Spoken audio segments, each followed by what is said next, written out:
எந்த பலன் கொடுக்குறோமோ அதை அம்மா கொடுத்துருவாங்க. அமைச்சுவாய சிவாய நம. சரஸ்வதி போட்டு புஷ்பம் எடுத்துங்கம்மா. எல்லாம் புஷ்பம் கையில எடுத்துங்க.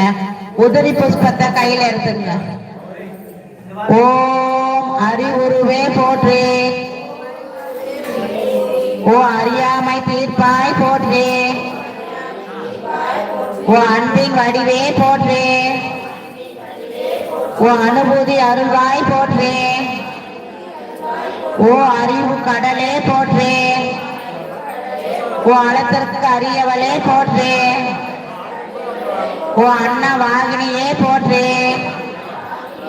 ஓ அகில லோக குருவே போற்றே. ஓ அருளின் பிறப்பிடமே போற்றே. ஓ ஆசான் ஆனவளே போற்றே. ஓ ஆனந்த வடிவே போற்றே. ஓ ஆதார சக்தியே போற்றே.